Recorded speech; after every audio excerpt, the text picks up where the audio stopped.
I'm reporting to you on the 10th of February. This is Sunday. As you might know from having looked over the last week or so, if you looked, I have not been on here in a week or so since I posted the Neon Vests process.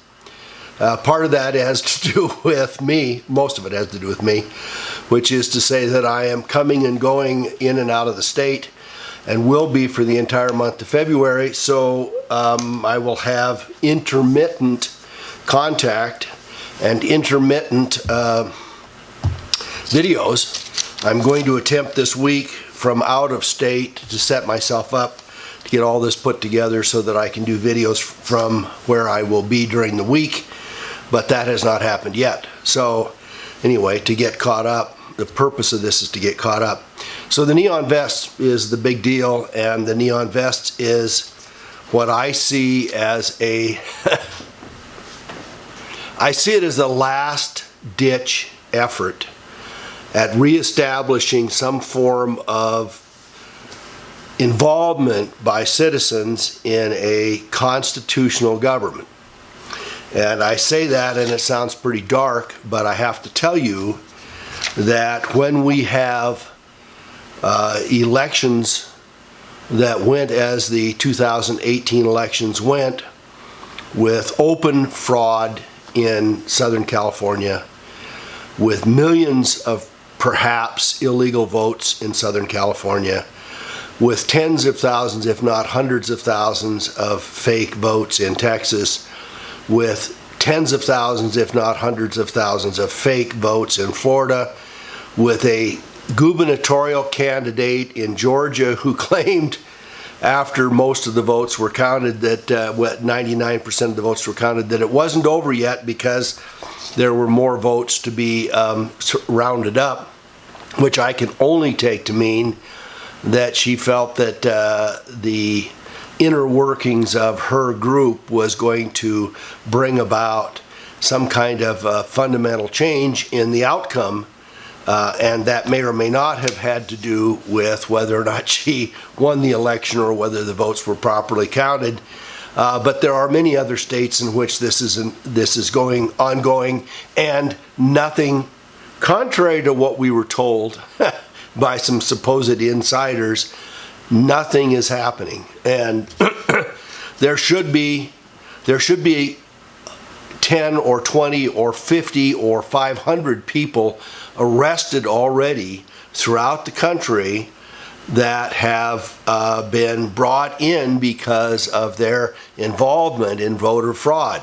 I'm not sure whether anybody has even been charged in Florida in which there is an affidavit, I think a very credible affidavit, which I've seen, stating that this woman observed people in the Broward County voting office actively preparing fake ballots in a secret room, and her loading and providing blank ballots so that they could provide 10 or 20 or 30,000 additional votes after the election day. And so what is being done about it, I can only imagine, but it doesn't appear to me that anything is being done.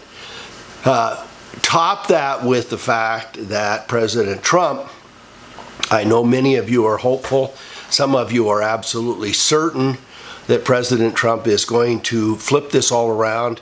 We have been getting, as many of you noted, we've been getting input for over a year and a half now from the Q movement that that all of this downside is just a preface to the big overturning that's going to happen. And what unfortunately is the case is that this overturning keeps getting pushed back. It was going to be last fall, it was going to be before the election, it was going to be November 11th, there was going to be this giant march, it was going to be in January, it was going to be subject to other things. I think the last date somebody gave me was February 15th or something like that, or February 17th, that something was going to magically happen. And I'm going to tell you, today I would bet against it. And somewhere there has to be real movement. Let's add to this that we have William Barr that has been nominated by President Trump, and that he is a former attorney general now being nominated for and has had hearings regarding becoming the attorney general again. Maybe he's even been voted on. I can't keep track. But he is totally unacceptable. At best, he is totally unacceptable. At worst, he is a representative. Now, I can't even go to the worst. In all great likelihood, he is an H.W. Bush, darky boy, insider of the darkest kind, and he is a neocon. He is in direct alignment with all of the H.W. Bush, George W. Bush, Council on Foreign Relations, neocons, the whole work, the next century, what's the name of it? So there is no reason to expect him to do anything better. Whitaker may or may not, but Whitaker is not going to be the AG. Is he going to get shoved aside? Yeah, maybe. The Q movement talked about Israel being last. Well, I'm not sure Israel is a good last or a bad last. And it doesn't seem to me that anything has happened anywhere else, that perhaps the Saudi overturn was only superficial. Certainly there's no indication to the contrary, and that nothing else in any region has happened of any substantial amount. The FISA matter was supposed to be released. President Trump ordered it released and then backed away and then said it was going to be overtaken by Horowitz and he was going to review it for a couple of minutes. It's about a 20-page document. It would take a maximum of 18 hours to review it and to circulate it through everybody that Horowitz might want to have input, to have a meeting, to within a few days coming up with a proposed conclusion, even to submit it to the AG and or to the Trump administration, and within a week or 10 days or 2 weeks release it. That was supposed to have happened last fall. That didn't happen. The Syrian withdrawal is not happening. Everybody's backed off of it, and many of the idiot neocon Republicans, including little, what the heck's his name, Rubio, Marco Rubio, Jr. Child Marco Rubio, the foot kisser of Sheldon Adelson, has been openly opposed to it. Yeah, we need to be involved in Syria like we need a hole in the head. We need to be involved in Syria like we need to spend money on 19 other foreign international projects that have nothing to do with us. So then we've got guys like Robert David Steele, was on X22 the other day. He is certain that, of course, the Fed has all but been mopped up and is all being cleared away and everything's being done. And I'm going to tell you, I think that's 99.96% BS. And if you buy into it, don't, because I don't believe it's true. That if you were going to tell me that somebody that might be worth 200 or 400 billion dollars, or in trillions, which is the greater likelihood, like the Rothschilds and everybody else that's affiliated with them and running the Federal Reserve, we don't even know who they are, and that it was going to quietly be settled and that everybody was going to capitulate and hand over 200 years of increasing ownership and control of the entire world, and it was all going to get done peacefully without a nuclear bomb going off somewhere or major attempts at government overthrow. I would tell you that's totally laughable. I mean, I'm afraid I'm sorry, but it's totally laughable. So we have what I have attempted to do with this Neon Vest movement, and I really see it as a last-ditch effort. I don't mean to be pounding the drum, sounding like some kind of an overwrought monger of any kind. But if you look at what's going on in New York with regard to abortions 2 days before a fetus is born, and there are no particular constraints, it seems to me, and that everybody cheered for that, no matter where on the spectrum you are. When Bill Clinton said that abortion should be legal and rare, that was the sentiment of 20-odd years ago. How does that comport with where we are now? I would say, even under the most liberal circumstance, this is totally off the charts in a way that is unimaginable to me. And I've thought about spending some time looking at the federal laws to see whether or not conspiracy to murder, especially as it relates to any young woman, birthing age woman, crossing the border from another state into New York, which would make it interstate, and obtaining an abortion with respect to a viable, self-supportable fetus is not conspiracy to murder. If that's not the case, I don't know what is.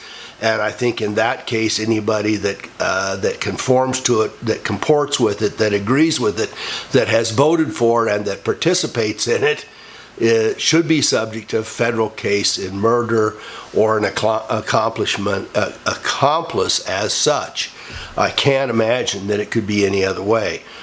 Roe v. Wade, whether you agree with it or disagree with it, it doesn't matter to me. I mean, yes, it matters, but that's not the issue. The issue at this point is that as poorly as it was written by Harry Blackmun, and it was probably one of the most poorly written Supreme Court cases in decades, but the import of it was, and the compromise of it was, that in the first trimester the federal government did not see that it had a right, or that states had a right, to interfere with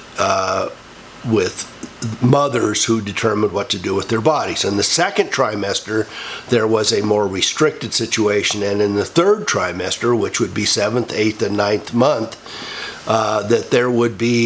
that it could only be allowed in certain circumstances. What the New York government has, legislature and governor have decided is that Roe v. Wade did not go far enough in allowing for anything that they want to have happen.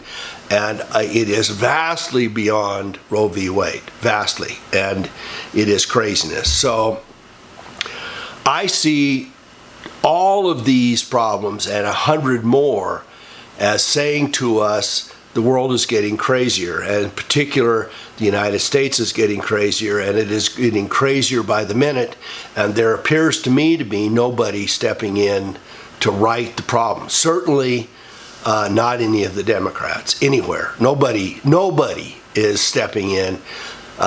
President Trump gives lip service to it, but I don't see him following through on the orders he has already done or anything else that has happened. The neocons and the Republicans, there are 5 or less of them in all of Congress that are making any kind of feeble response, and they are on the defensive, and they are being outnumbered and outgunned by many, many, many Democrats that are way more aggressive than they are. And the best defense is a good offense, and there is no such thing anywhere on either party. So where are we? I think we are, as I say, in the waning moments of dusk. And what we need to do, and what I've said for the last year since I started this channel, was we need 10 million people to stand up and unite and respond and do something with power and engagement. We need to create a ruckus. We can do that peacefully, provided that there are enough people that respond. If everybody sits and watches and waits for something to happen, I can guarantee you it won't. The reason that I came up with 10 million and to unite the 10 million, and I did this a year ago, was that our founding fathers during the Revolutionary War had no more at any given time than about 3% of the population actively involved in obtaining our freedom from the King of England. 3%. 3% times 330 million people is, give or take, 10 million people. If we had 10 million people shouting showing up at hearings, parading, objecting to congressional hearings, going into Washington, D.C., dealing with state legislatures, demanding action on the prairie fire and all of the rest of this kind of stuff. If we had 10 million people who in some fashion were doing peaceful guerrilla tactics in going after the things that we know do not comport with our republic, we would make enough noise to change the outcome. I believe that. And if we don't, then I think we're done. We're just done. So find yourself a place to hide, because it's coming. There have been a couple hundred people that have responded. Most of them have given me their information.